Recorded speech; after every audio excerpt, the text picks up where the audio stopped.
so up next, we're going to talk about some current stuff, but also thinking very far forward, because everybody hates driving, right? I'd much rather have my car drive me to work than me have to drive. We want to make sure that that's nice and secure. So these guys are going to talk about whether we can trust self-driving vehicles. Let's give them a big round of applause. Have a good time. Thank you. I'm so excited to stand here. Good afternoon.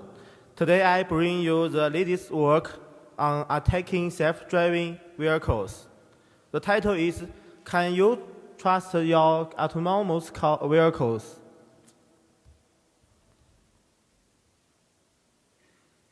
I would like to talk about our latest work on vehicle security. I'm Jianhao Liu from China, and I work for Qihu 360 in SkyGo team, focus research vehicle cybersecurity. I'm Chen Yan from Zhejiang University, and Dr. Xu is my advisor. She is a professor at Zhejiang University and University of South Carolina. I believe she's hiding somewhere in the audience because she wants us to do all the work. Okay, in this talk, we first introduce what is autonomous vehicles, the idea of car hacking by sensors, and present our attack. At last, we discuss possible defense.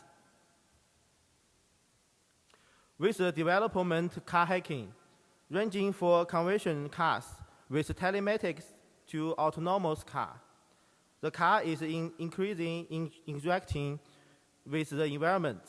The third opens up new attack surface.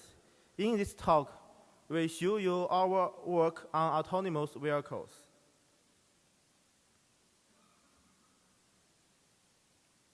So, what are autonomous vehicles? Autonomous vehicle can sense its surrounding and make driving decisions by using the machine learning algorithm. Basically, a car that can drive itself without human doing anything. According to this international standard, autonomous driving can be divided into 5 levels. And an example of level 1, adaptive control, where we must put hands on the steering wheel. Level 3, conditioned automation, where hands can be off the steering wheel.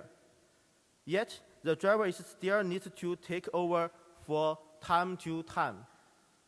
Level 5 is full automation.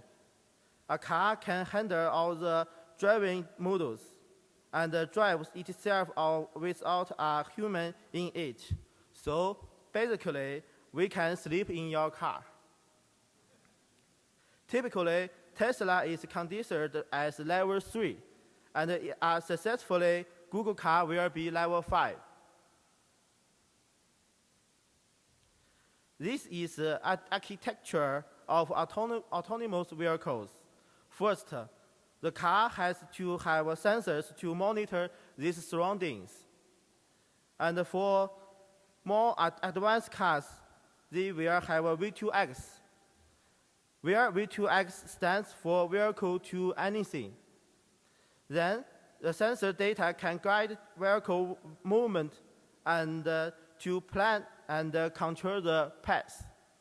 The driving plans will be formed to the driver by HMI. The HMI means human-machine interface. All the driving decisions will be executed by the car. This is how automatic driver works. Let me show a few automatic driving applications. They include autonomous lane keep, autonomous lane change, autonomous lane overtake, autonomous highway merge, and autonomous highway exit, and autonomous interchange. Autonomous vehicles have a rich set of sensors, which include the following. It's about ultrasonic sensor can identify obstacle nearby. Camera can use identify road scenes, lines, and measure car distance and speed. LiDAR creates 3D map by scanning the environment and plan the driving decision. Radar can identify cars from middle range to long range and measure the distance to car in the front. This speed is moving direction. Because these sensors, the car can sense the environment and identify what kind of obstacles are nearby. Finally, the car can make decisions for driving. Of course, the automatic driving are controlled by electronicals. Thus, to cover a regular car into self-driving car, one has added electronicals to control the ultrasonic directly. This way, the car can send commands to control the brakes, electronic power steering, and so on. So, how can I attack autonomous vehicles? Where sensor data guide to travel route of the car, and the sensor serve as the brain to control the car. Thus, we set scope of our attacks. Attacking the sensors on autonomous cars, if we can modify the sensor data in driving decision, will be made based on fact data. What is displayed on HMI may be wrong and may be mistake. The path planning may not be correct, which leads to wrong execution. In short, the reliability of the sensors will be affect the reliability of the automatic driving vehicles. Up to now, the most advanced automatic driving that we have access in Tesla. Tesla has advanced autopilot system, which relies the autonomous driving at between level 2 and level 3. Basically, Tesla has all the features of the autonomous driving. Thus, the autopilot system still requires the driver to place his hands on the steering wheel. It has already changed people's driving habits. Unluckily, this habit change has led to a recent incident, which is cause of sensor malfunction. Thus, the reliability of sensors is important. If autopilot can fail under normal yet special case, what will happen if there is intentional malicious attacks, as is same as China to have a traffic addiction. So there is 3 types of sensors in Tesla. One of millimeter wave radars. A middle range radar is mounted in front of the Tesla. And a camera. A front-looking camera is mounted on the windshield under the near-rear mirror. And 12 ultrasonic sensors. Ultrasonic sensors are cloud near the front and near the bumpers. That's a video. We will show how we can fast the sensors and the cars, which make the autopilot of Tesla to a mere function. Let me show you a few videos give you the highlight of our work. The first is spoof ultrasonic to take HMI have a mere function.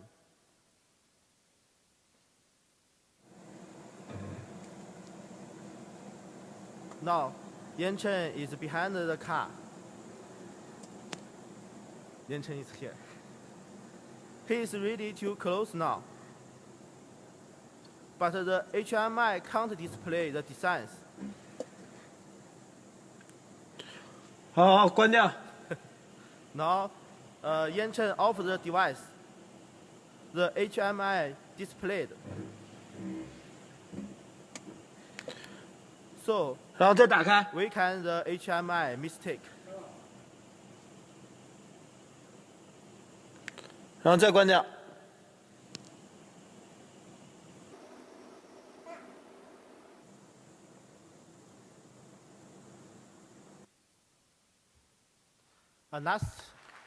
Thank you. Next video is a ghost car. This is our tech go-to controller car.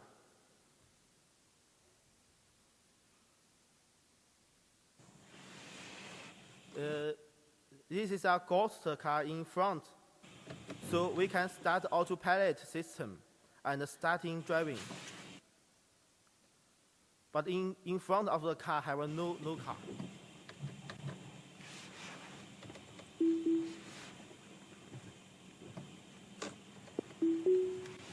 When the car passes the Yan Chen, the ghost car can force our car to stop.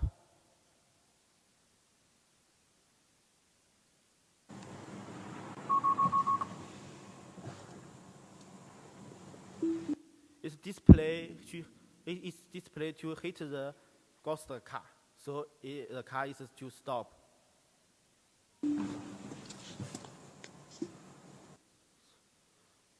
So. Thank you. I guess I'll take over from here. The first type of attack is on ultrasonic sensors. And we have tested this attack on Tesla, Audi, Volkswagen, and Ford. So what is an ultrasonic sensor? It is a sensor that measures distance generally within 2 meters. It is used for parking scenarios like parking assistance, parking space detection, self-parking, and also on Tesla, there's a feature called summon, which means that you can park the car without even being inside the car. So in a parking scenario like this, generally there will be a display of distance. It is either acoustic or visual, so that we can know the sensor readings. So how can we misuse ultrasonic sensors? So imagine someone dislikes the owner of the shop, and he wants the car to keep backing into the glass wall. So he did something to the sensor that the car does not stop while it should. So what will happen?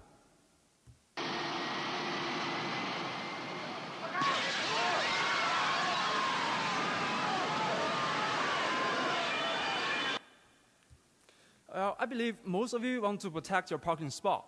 It is really annoying when someone gets parking into your parking spot. So instead of putting up a sign, if you can do something to the sensor that makes the car stop in the middle of parking, that would be awesome. So before going into how these misuses can be done, let me walk you through how an ultrasonic sensor works. So an ultrasonic sensor, it emits ultrasound and receives echoes based on the piezoelectric effect. I believe this technology is motivated by bats. So the sensor generates an ultrasonic pulse, and it propagates and hits an obstacle and bounces back and creates a receiver pulse. So we can measure so if we can measure the propagation time between the transmitter pulse and the receiver pulse, and knowing the speed of sound in air, we can calculate the distance from this very simple formulation. So there are 3 types of attacks on ultrasonic sensors. The first one is jamming attack. So jamming attack generates ultrasonic noises that causes denial of service of the sensor. And spoofing attack, it crafts fake echo pulses so that it can alter distance. The third one is acoustic quieting. It means that this attack can diminish the original ultrasonic pulses so that it can hide obstacles. To validate these attacks, these are the equipment we used. So first we need ultrasonic transducers that can emit ultrasound. And second, we need signal suppliers that can generate excitation signals. In our case, we use either Arduino or a signal generator. To make it start faster and cheaper, we use off-the-shelf hardware, but you can totally design your own piece of jammer. So the basic idea of jamming attack is to inject ultrasonic noises at the resonance frequency of the sensor, which is generally between 40 to 50 kilohertz. And it can cause the denial of service of the sensor. So as illustrated in the right figure, so first there's on the sensor, there's transmitter pulse and the received echo pulse. If it generates an ultrasonic noise at the jammer, so this noise will be received by the sensor, and this noise will fully cover the original echoes. And we have tested this attack in the laboratory on 8 models of standalone sensors, and all those on 4 vehicles. So for these indoor experiments, as you can see on the right figure, it is a figure of received electrical signal at the sensor. When there's no jamming, you can see that there are acceleration pulse and the following echo pulses. So it is how it works. But when there's weak jamming signal, you can see that the noise floor has been increased. And as we increase the noise floor, you can see that when there's strong jamming, the noise can fully hide the original echoes, so no measurement is possible. So what about the sensors? What is the reading of the sensors? So basically, we get 2 very opposite types of readouts. The first one is zero distance, which means that the sensor detects something very close. And the other one is maximum distance, which means that the sensor cannot detect anything. So how should cars behave to jamming attack? Should it be zero distance or maximum distance? If it is zero distance, it means that the car detects something so that it will stop. But if it's maximum distance, it means the car cannot detect anything and the car will not stop and will keep moving. So obviously, zero distance is a fail-safe option for vehicles, right?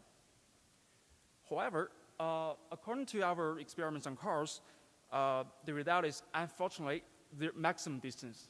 So let me show you a video that demonstrates how it is really maximum distance.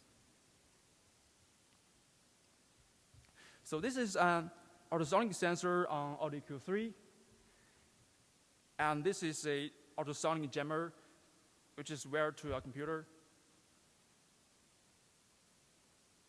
And now from the screen of the car, you can see that the jammer has been detected as an obstacle, as displayed in the white bar. And we read the data from the OBD. It says distance is 28 centimeters. And now let's turn on the jammer. And the obstacle disappears.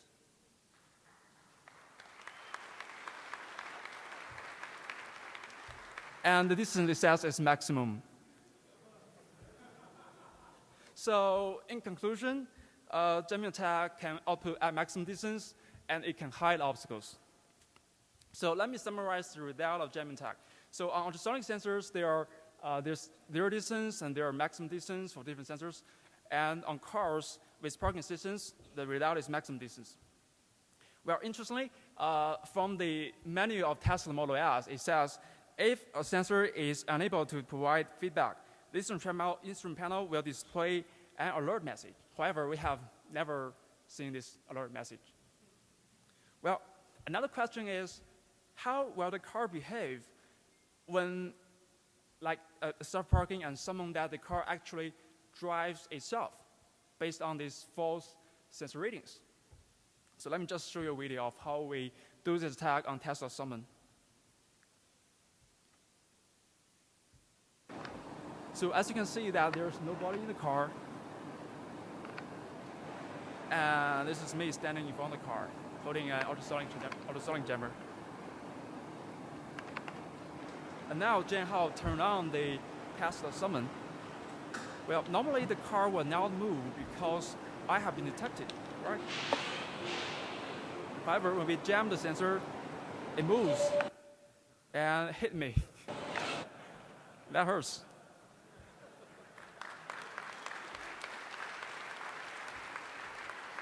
Well, in conclusion, jamming attack can also hit obstacles when the car is driving for itself. You might ask, well, the distance is only like 20 centimeters. Can it be longer? Well, of course, because if we increase the voltage level of the jammer, like if we use ultrasonic Arduino outputs at 5 volts, if we output at 20 volts with a signal function generator, we can increase the attack distance. So in this video, there's a man standing behind the Tesla. This is not me. This is another brave man in our lab. His name is Weibing. This is more dangerous. So now the interferer is off, and I turn on the Tesla summon, and you can see that the car starts reversing. However, it will not move because the man has been detected.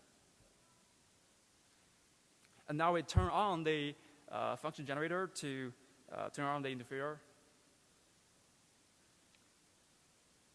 So watch closely. Now we turn on the Tesla summon again.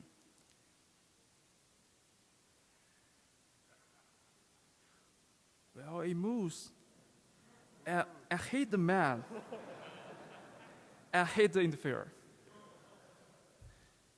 So the car only stopped because the interferer has been hit. Thank you. Because the interferer has been hit and stopped working. So jamming attack, the distance can be increased if you have enough budget, right? So let me summarize the result of jamming attack on software game summon. So the car, under these scenarios, the car does not stop under strong jamming. It might hit someone or something. So there's another question. Why some sensors output their distance and some output maximum distance? Well, we believe it is because of different sensor designs. For zero distance, the sensor compares the signal with a fixed threshold. So if the signal exceeds, the voltage level exceeds a threshold, it believes that there's a justified echo. So the jamming signal actually increased the voltage level. So the sensor thinks that, hey, there's an echo right after I transmit. So it is 0. Well, for maximum distance, we kind of started the sensor on RDQ3, broke it, probe it, and reverse the schematic. But we didn't find any useful information because it is application-specific IC. So all these signals are processed inside the chip. So to make it easier, we started another sensor, which is known as Maxona MB1200. It is another sensor that outputs maximum distance. So basically, we have to destroy the transducer on top of it and expose the circuits. So this is how it works when there's no jamming. You can see that the white line means the time of flight, and the blue line means the echoes. Well, you can see that there's activation pulse and there are echo pulses. And if you watch closely, the time of flight exactly match with the first echo pulse. And when there's strong jamming, when there's weak jamming, you can see that the noise floor has been increased, but the measurement is still correct. However, when there's strong jamming, you can see that the signal is totally overwhelmed by noise, and it seems that there is no echo. So the sensor outputs maximum. We believe it uses adaptive threshold, so it is used for noise suppression. Well, the designers definitely has a good intention designing this, but they didn't consider the malicious scenarios. Well, the second type of attack is spoofing attack. So the basic idea is to inject ultrasonic pulses at a certain time that can fool the sensor.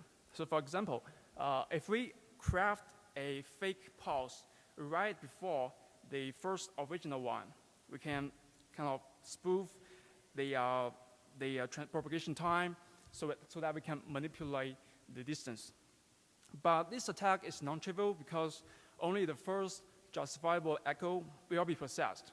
So there's kind of like an effective time slot, which is right after the transmitter pulse and before the first echo pulse. So you're going to have to inject within this slot to make it successful. And if we change the arriving time of the fake echo, we can manipulate the sensor readings, right? So this is a video that demonstrates the spoofing attack on Tesla. Oh, sorry. So this is jammer connected to a computer. This is a computer.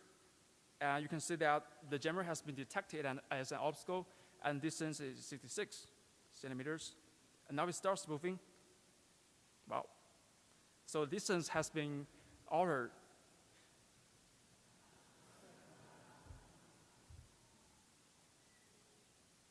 It's a stop. And if you look outside the vehicle, there's nothing moving. And if you look at the instrument panel, the spoofing is still going on.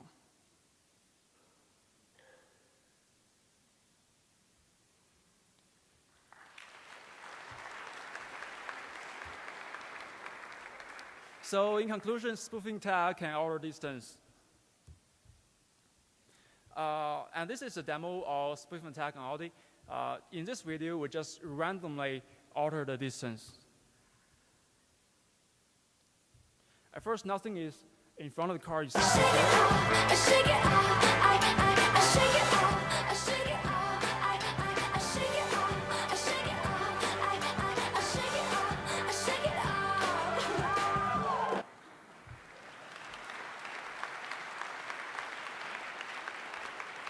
Well, I'm assuring you that the jumping bars are now volume indicator of the music. So spoof attack can also alter distance on Audi. Let me summarize the result of spoof attack. So spoof attack can manipulate sensor readings both on standalone sensors and on cars so that we can make the car stop where it shouldn't. The third type of attack is acoustic quieting. A method is acoustic cancellation, which means that we cancel the original one with sound of reverse phase. So, when they add up together, there's no echo at all. From our experiments, we observed that by matter of phase and amplitude adjustment, we're able to cancel ultrasound. But if you want to cancel ultrasound from the car, you're going to need to use dedicated hardware. So an easier way to do this is cloaking, which means that we absorb the ultrasound with some kind of sound-absorbing materials, like some acoustic damping foams, which is very cheap, and it has the same effect as jamming that can hide obstacles. So this is how we cloak a car. Now we drive toward the car, this lovely panel car, and you can see that the car has been detected and displayed as the red bars on the screen. And now we'll apply the acoustic damping foam. Well, it disappears. And we drag closer to the car, still nothing. And now we remove the damping foam, and it reappears. So in conclusion, cloaking can hide a car. So what about human? Can cloaking also hide human? We tried this.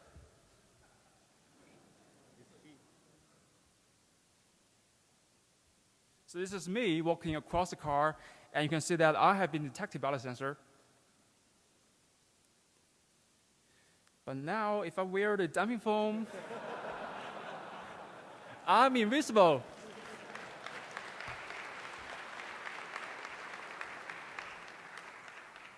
And still nothing. Well, can you think of a new way to wear this foam? Here we go. This is this is the foam scar. It also works. So cloaking can hide a human. So if you want a car, a human, or glass to be invisible, just buy this.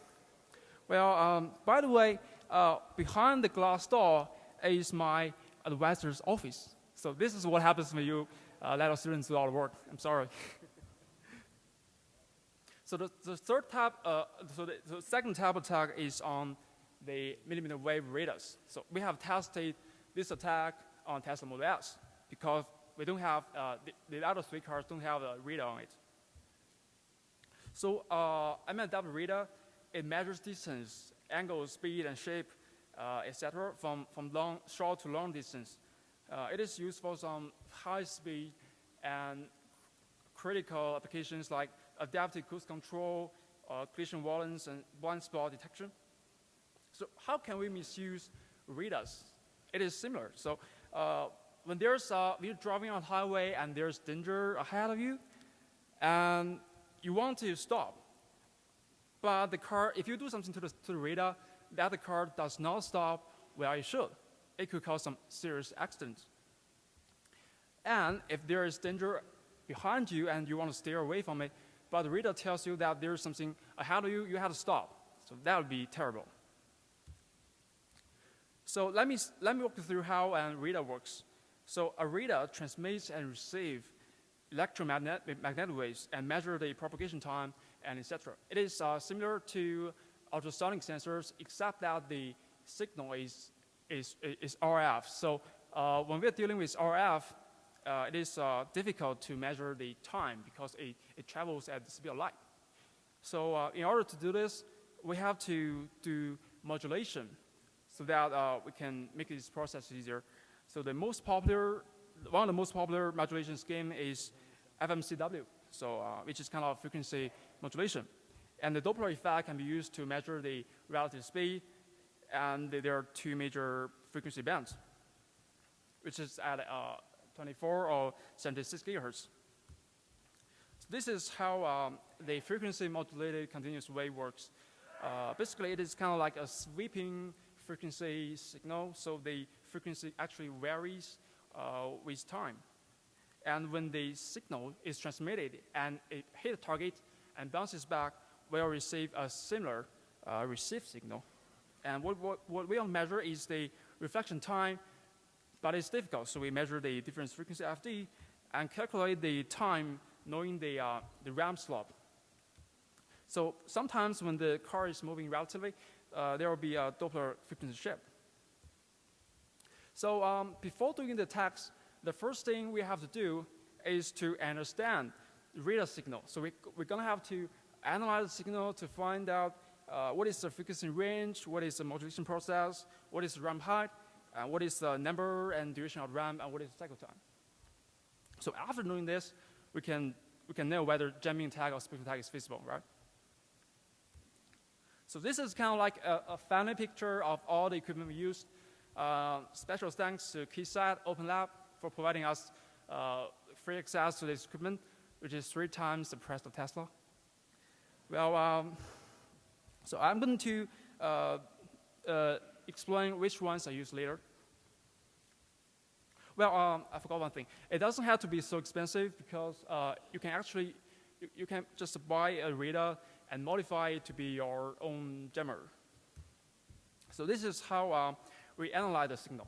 So first we receive the radar signal with a home antenna, which is connected to a harmonic mixer, and analyze the signal from the frequency domain on the signal analyzer and on the time domain from the oscilloscope. So basically what we found is that the radar outputs at 76.65 gigahertz as a signal frequency, and bandwidth is 450 megahertz. Modulation is MCW, but we have known all the details of the radar charts, but I'm not going to tell you because I want to be responsible. So the idea of jamming attack is to jam radar within the same frequency band, which is 76 to 77 gigahertz. So we can jam at fixed frequency like this, and we can jam at sweeping frequency like this that covers all the frequency band. Well, the idea of spoofing attack is to spoof the radar with similar RF signal, something like this. Pretty straightforward. And to generate the radar signal, we have to generate the signal with a signal generator at 12 gigahertz and multiply the signal with a frequency multiplier and transmit it with a home antenna. So before showing you how the results are, let me introduce you how the autopilot is placed.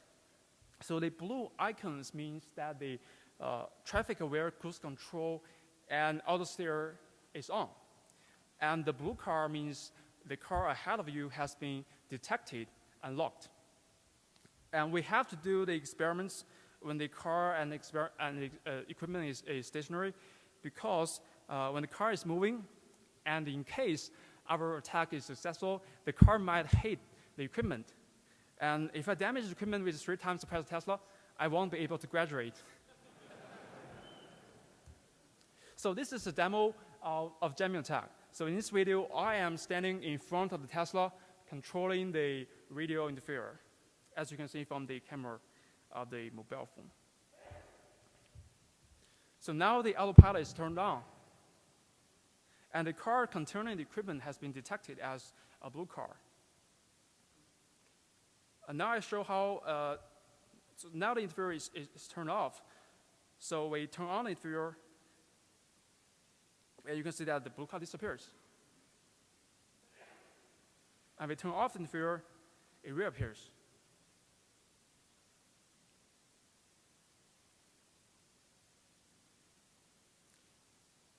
We have kept trying this for many, many times, and it works every time.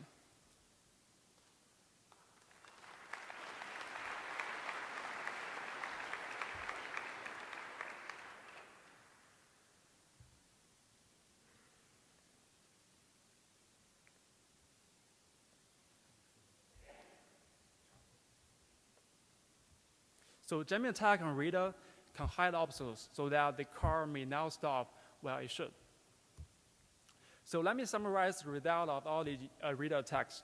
So for jamming attack, it can hide obstacles, which has already been detected, and either fixed or sweeping frequency works.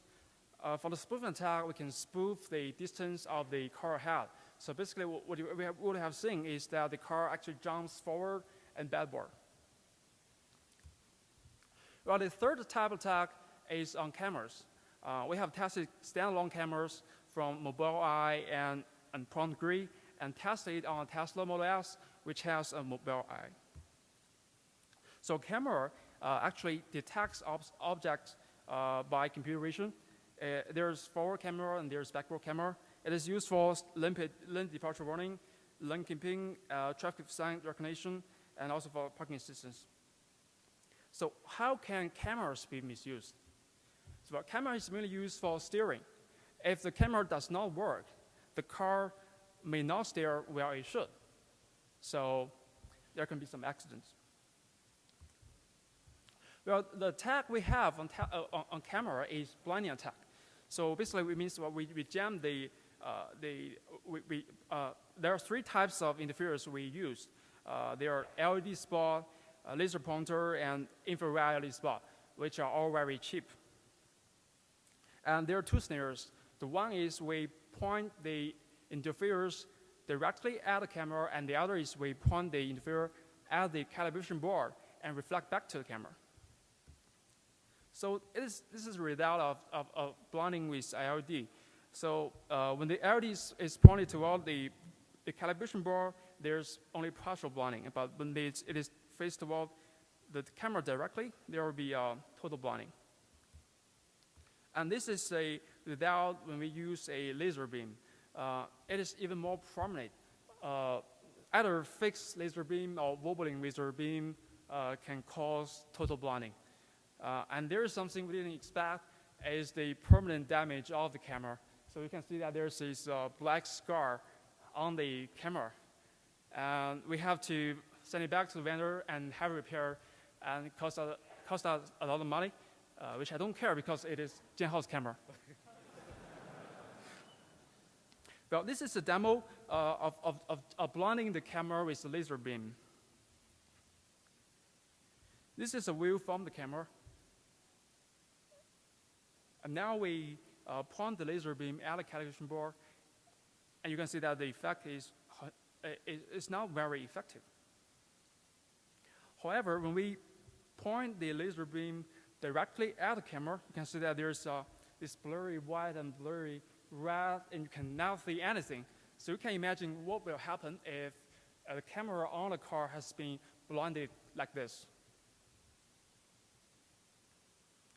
So laser can blind camera. We have also tested infrared LED. It doesn't work very well. We have tested blinding cameras on Tesla. Well, the good news is the Tesla actually gave you an alert message that asks you to take over when there's jamming time. So it is kind of like a relieving response. Well, we have submitted our findings to Tesla and got their active response. They appreciate our work and they are looking into this issue. Well, looking forward, how can we improve these sensors? Well, to begin with, the sensor has to feel safe. For example, this zero or maximum distance for ultrasonic sensors, it has to be zero distance so that the car will stop instead of hitting something. And it should also be designed with anomaly detection function. I believe at least jamming attack is easier to be detected because there's a abnormal strong level of signal. And also increase the diagnosis of sensors, such as using multiple ultrasonic sensors for measuring one distance. And also using different types of sensors to, for like kind of double check.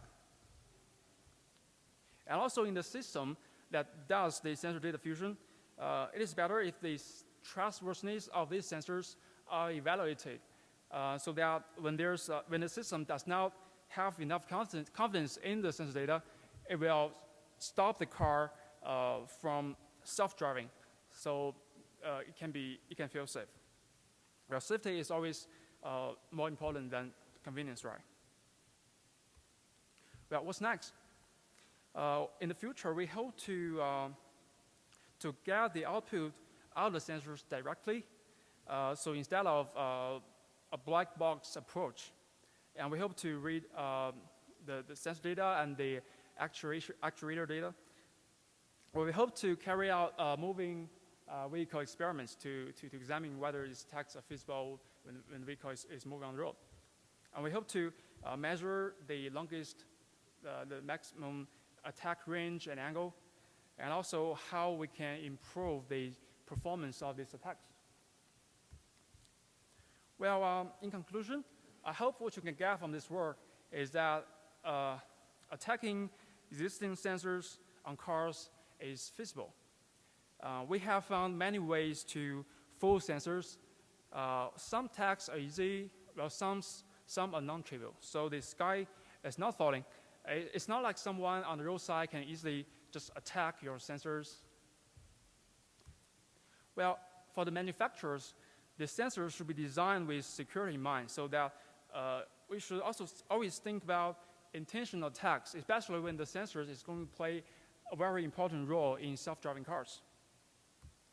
Well, for customers, do not trust semi-autonomous cars yet. You have to always be careful yourself.